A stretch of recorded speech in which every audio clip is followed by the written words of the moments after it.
everyone, I would like to dedicate this episode to the Olympics in the hope that Brazil will be able to sort out its environmental issues. You know, when I was growing up, we were always told that the Amazon forest is the lungs of this planet. So let's hope the Olympics will raise more awareness.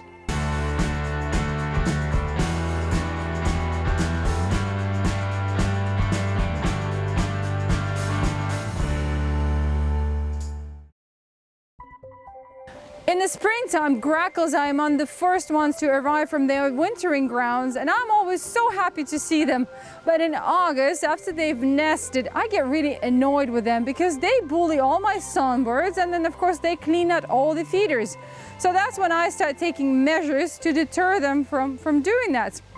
I always have this platform feeder with a seed tray set up away from my other feeding station, and this is the time of the year when I dedicate it just to Grackles. I buy a cheaper mix of seeds. They don't seem to mind what they eat, so this I just fill it up very often, sometimes twice a day. That keeps Grackles away from my feeders, and they're happy and I'm happy. And then I have another setup where they don't even dare to approach. Let's have a look. What I notice is that Grackles need a lot of room when they need to land on the feeder, and they don't really like to hang out too close to us humans. So if you set up a feeder like I have here right on the windows, Grackles just won't dare come anywhere close to it. And then all of a sudden you'll see all the finches and chickadees, even woodpeckers and grosbeaks come and hang out here. They love it here because there are no Grackles to bother them. Just make sure that your windows are collision proofed like I have here. And this is how you Grackle-proof your backyard. Hello David, I hope all is well. This week's question for you is from Pennsylvania, from John Petrus. Here's what he writes. Western Pennsylvania has been experiencing high temperatures and humidity, and it seems to have brought two unusual visitors to my window feeder. Red-bellied woodpecker and I believe a robin. Please excuse the poor quality of the photos, it just rained. I've been keeping my bird bath filled, and my flat roof is a mini pond after the daily rain showers. Can you explain the reason for these recent unusual visitors to my window feeder? Hi John. It's quite hard to say why a given bird, which is not normally a feeder bird, or at least prefers to visit a certain kind of feeder, suddenly shows up at one's restaurant. And you did not say what kind of seeds you are offering in your window feeder. Let's deal with the robin first. They seldom visit feeders unless one's offering something more meaty to them, like mealworms, berries, raisins, or even suet laced with treats. But sometimes you get the odd robin, perhaps a fledgling, who's finding it difficult to obtain food, and they need to visit a fast food place, even for some seed. As for the red-bellied woodpecker, this is not so surprising.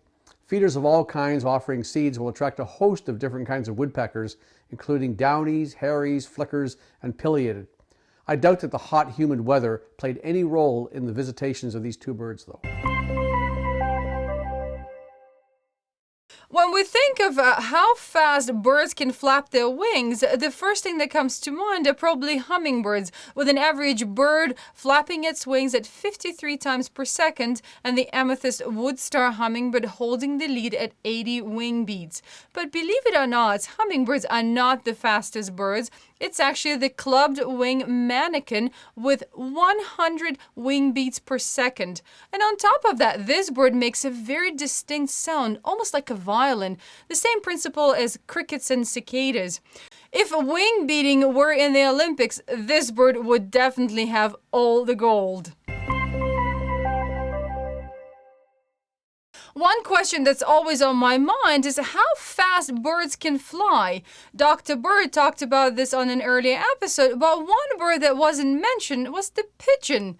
Speed demon and pigeon aren't really two words I'd use together, but someone driving on the highway in the Netherlands caught a video of a pigeon passing cars at well over 100 kilometers per hour, or 60 miles per hour. Not only that, the pigeon was weaving in and out of traffic, seemingly in a race to get somewhere.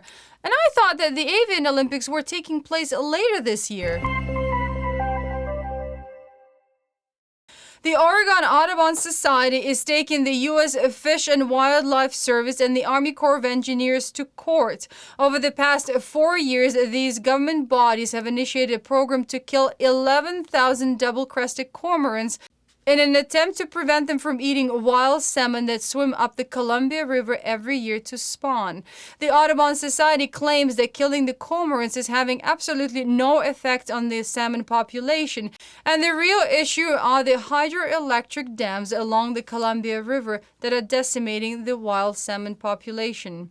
Double-crested cormorants are considered least concern, but they're still protected under the Migratory Bird Act.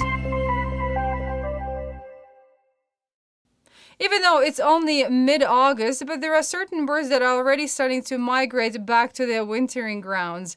If you're interested in seeing sandhill cranes, and a lot of them, then you should definitely check out the Tanana Valley Sandhill Crane Festival in Alaska. The festival will take place from August 26th to the 28th. Can you imagine? About 200,000 sandhill cranes go to that area to breed every year. Since this is the feeder that we'll be giving away on Winner's Circle this week, I thought I'd just stay here. So let's check out the top 5 this week.